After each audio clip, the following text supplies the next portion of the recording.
తెల్లవారుజామున 3:30 అయింది. ఆకాశం ఇంకా నల్లని దుప్పటి కప్పుకునే ఉంది. ఊరి నిండా దట్టమైన మంచు. గాల్లో తేమ ఎముకల్లో తుప్పు పట్టించేలా ఉంది. కోడి కూడా ఇంకా కునుకు తీస్తున్న ఆ సమయంలో ఊరి చివరున్న పెద్ద డాబా ఇంటి తలుపులు కిర్రుమంటూ తెరుచుకున్నాయి. చేతిలో ఒక పాత ఇనుప టార్చ్ లైట్, నెత్తికి ఒక మాసిన టవల్ పెట్టుకుని బయటకొచ్చాడు గరుడయ్య. ఆయన వెనక 3 పాలేర్లు, పుల్లయ్య, మల్లన్న, చిన్నబ్బాయి. చలికి వణుకుతూ పళ్ళు కటకటలాడిస్తూ నడుస్తున్నారు. ఒరే మల్లన్నా, ఆ అడుగులేంటలా పడుతున్నాయి? నిద్రలో నడుస్తున్నావా లేక కాళ్ళు గడ్డగట్టాయా? కవలండి కవలండి. పొద్దుపొడిచేలోపు ఆ ఉత్తరం వైపు ఉన్న ఎకరం పొలం దున్నేయాలి. అయ్యా, బయట మంచు కురుస్తోంది. కళ్ళు కూడా సరిగ్గా కనపడటం లేదు. కాస్త తెల్లవారాకు వెళ్దాం బాబోయ్. తెల్లవారాక వెళ్తే సూర్యుడి నెత్తిమీదకొస్తాడు. అప్పుడు ఎద్దులు అలసిపోతాయి, మీరలసిపోతారు. పని తక్కువ అవుతుంది, తిండి ఎక్కువ అవుతుంది. పదండి. చలి అంటే భయం ఉంటే ఇంట్లో ఉండాలి, పొలంలో కాదు. పని మొదలు పెడితే ఒంట్లో వేడి అదే పుడుతుంది అని వాళ్ళని తిడుతూ పొలం దగ్గరికి తీసుకునెళ్తాడు గరుడయ్య. గరుడయ్య గట్టు మీద కూర్చుని తన పాత పుస్తకంలో ఏదో లెక్కలు వేసుకుంటున్నాడు. మంచు నెమ్మదిగా కరుగుతోంది, కాని గాలిలో పదును తగ్గలేదు. చూసావా చిన్నబ్బాయ్, ఈ గరుడయ్య గారికి మన ప్రాణాల కంటే ఆ ఆవగింజల లెక్కలే ముఖ్యం.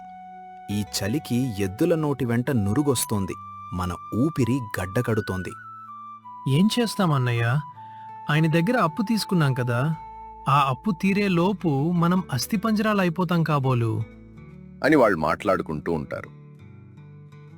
అలా వాళ్ళు మాట్లాడుకుంటూ ఉండటం గరుడయ్య దూరం నుండే గమనించాడు. ఏయ్, అక్కడ నాగలి ఆగిందేంటి? మాటలు కలిపితే పని సాగదు. ఆ మూల ఉన్న రాళ్లను తీసి పక్కన పడేయండి. సమయం వృధా చేయకుండా ముందు పని చూడండి అని అరిచాడు. అలా సమయం మెల్లిగా గడుస్తూ మిట్ట మధ్యాహ్నం 1 గంట అయింది. గరుడయ్య ఇంటి అడుగు మీద భోజనాలకి ఏర్పాట్లు జరుగుతున్నాయి. గరుడయ్య భార్య కాంతమ్మ ఒక పెద్ద పాత్రలో గంజిని సిద్ధం చేస్తోంది. ఆమె మనసు వెన్నలాంటిది, కాని భర్త పిసినారితనం ముందు ఆమె మాట చెల్లదు. కాంతమ్మ, ఆ గంజిలో బియ్యం కడుగుతున్నావా లేక బియ్యం వండుతున్నావా? గరిటె తీసి చూడు, లోపల అన్నం పలుకులు కనిపిస్తున్నాయి. ఏవండి, తెల్లవారక ముందు నుండి ఆ 3 ప్రాణాలు పణంగా పెట్టి పనిచేస్తున్నారు. కొంచెం చిక్కగా పోస్తే ఏమవుతుంది? మన ధాన్యం గది నిండా బస్తాలున్నాయి కదా. బస్తాలుంటే ఊరికే పంచిపెట్టాలా పిచ్చిదానా? ఈరోజు ఒక గింజ ఎక్కువ వేస్తే ఏడాదికి ఒక బస్తా తక్కువ అవుతుంది. ఆ గంజిలో ఇంకో 2 చెంబులు నీళ్లు కలిపి పలసనం చెయ్యి. వాళ్ళకి ఆకలి తీరకూడదు, కేవలం ప్రాణం నిలవాలంతే. కడుపు నిండితే బద్ధకం వస్తుంది. పాపం కదయ్య వాళ్ళు. పొలంలో అంతా పని చేయించుకుని కడుపు నిండా గంజి కూడా ఇవ్వకుంటే ఎలా? కాంతమ్మ, ఆప్తావా? పాపం పుణ్యం ఆ దేవుడెరుగుగాని. ముందైతే ఆ గంజిలో 2 చెంబులు నీళ్లు పోసి వాళ్ళకి పెట్టు. ఇంకా కాంతమ్మ చేసేది ఏమి లేక అందులో 2 చెంబులు నీళ్లు కలిపి వాళ్ళకి పెడుతుంది.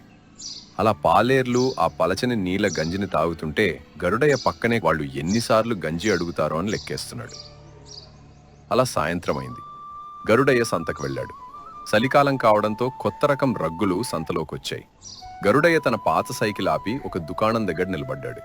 రండి గరుడయ్య గారు, ఇవిగో చూడండి, ఇవి స్వచ్ఛమైన వూలు రగ్గులు. ఒక్కటి కప్పుకుంటే చాలు, చలి దరిచేరదు. రేటు కేవలం 300 మాత్రమే. మీకు కాబట్టి 200కి ఇస్తాను. 200? 200 ఇస్తే ఎకరం పొలానికి ఎరువులు వస్తాయి. ఈ రగ్గు వేసుకుంటే ఆకలి తీరుతుందా? ఆ మూలో ఉన్న గోనె సంచుల ధరెంత? అయ్యా, అవి ధాన్యం వేసుకోవడానికి, కప్పుకోవడానికి కాదు. నీకెందుకు? నాకు అవి ఒక 10 రూపాయలకి ఇస్తావా లేదా? పాత ఉంటే ఇవ్వు, నేను కుట్టుకుంటాను. కొత్త వాటి మీద డబ్బు తగలేయడానికి నేను మూర్ఖుణ్ణి కాదు అని అనగానే సంతలో ఉన్న జనాలంతా గరుడయ్య వైపు చూసి నవ్వుకుంటున్నారు. కానీ ఆయన మాత్రం డబ్బులు ఆదా చేయడం అంటే ప్రాణాలు దాచుకోవడమే అని తనలో తాను అనుకుంటూ ఇంటికి చేరాడు. అలా రాత్రైంది. ఆ రోజు మాత్రం చలి తీవ్రత ఊహించలేనంతగా పెరిగింది. గరుడయ్య తన గదిలో ఉన్న పాత చిరిగిన దుప్పటి కప్పుకుని పడుకున్నాడు. రంధ్రాల గుండా చలి గాలి సూదుల్లా గుచ్చుకుంటోంది. ఒస్సే కాంతం, చలికి ఊపిరాడటం లేదు. ఆ కిటికీ సందులో ఏదైనా గుడ్డ ముక్క పెట్టి. చిచ్చి, రాను రాను మీ పిసినారితనం నా ప్రాణం తీసేలా ఉంది. ఒక దుప్పటి కొనుక్కోమంటే వినలేదు, ఇప్పుడు అనుభవించండి అని తిడుతూ ఉంటుంది. అలా గరుడయ్య చలికి అలానే పడుకుంటాడు. అలా అర్ధరాత్రి వేళ గరుడయ్యకు మెడుకు వచ్చి ఒక అనుమానం వచ్చింది. ఆ పాలేర్లు ధాన్యం కొట్టం దగ్గర నిప్పు రాజేసి ఏమైనా ధాన్యం వాడుకుంటున్నారా అనే అనుమానంతో లేచి ఆ చలిలోనే లాంతరు పట్టుకుని బయటికెళ్ళాడు. అలా మంచులో నడుస్తుండగా ఒక్కసారిగా చలికి ఆయన కాలు బిగుసుకుపోయింది. శ్వాస తీసుకోవడం కష్టమైంది. అడుగు ముందుకు వేయలేక వెనక్కి పోలేక అక్కడే కుప్పకూలిపోయాడు. కాంతమ్మా, పుల్లయ్య అని గట్టిగా అడుస్తాడు. గరుడయ్య అరుపుకి దూరంగా ఉన్న కొట్టంలో పడుకున్న పుల్లయ్య ఆ అలికిడి విని పరిగెత్తుకుంటూ వచ్చాడు. గరుడయ్య గడ్డకట్టిపోయి ఉండడం చూసి వెంటనే తన దగ్గరున్న పాత గొంగళిని గరుడయ్య మీద కప్పాడు. తన చేతులతో గరుడయ్య కాళ్లను రుద్దసాగాడు. అలా ఆ రాత్రి గడిచింది. మరుసటి రోజు ఉదయం గరుడయ్య కళ్ళు తెరిచాడు. పక్కన కాంతమ్మ ఏడుస్తోంది. పుల్లయ్య, మల్లన్న కింద కూర్చునున్నారు. ఏయ్ కాంతమ్మ, నాకేం కాలేదే, ఎందుకలా వెక్కి వెక్కి ఏడుస్తున్నావు? అయ్యా, రాత్రి మీ ప్రాణం పోయేంత పనయింది. ఆ చలికి మనుషులు తట్టుకోలేరు బాబోయ్ అని పుల్లయ్య అనగానే గరుడయ్య ఏమీ మాట్లాడలేకపోయాడు. తను ఎవరికైతే గంజిలో నీళ్లు కలిపిచ్చాడో, ఎవరికైతే కొత్త బట్టలు కొనడానికి డబ్బులు లేవని అబద్ధం చెప్పాడో ఆ పుల్లయ్యే తన ప్రాణాన్ని కాపాడాడు. కాంతమ్మ, ఈరోజే సంతకు వెళ్ళి అందరికీ కొత్త రగ్గులు తీసుకురా. ఆ ధాన్యం కొట్టం తాళాలు మల్లన్నకివ్వు. వాళ్ళకి కావలసినంత బియ్యం తీసుకోమను. డబ్బులు మూటగట్టి ఏం చేయాలి? ఈరోజు నా ప్రాణం పోయి ఉంటే ఈ డబ్బు నా వెంట వచ్చేదా అని గరుడయ్య అనగానే ఆ మాటలు విన్న పుల్లయ్య, మల్లన్న ఆశ్చర్యపోయారు. పిసినారి గరుడయ్య మనసు చలికి గడ్డ కట్టలేదు. చలిలో జరిగిన ప్రమాదంతో కరిగిపోయింది. అలా ఆ రోజు నుండి గరుడయ్య పిసినారితనం మాయమైంది. ఊళ్ళ రోజుల్లో ఎవరికి కష్టం వచ్చినా గరుడయ్యే ముందుండేవాడు.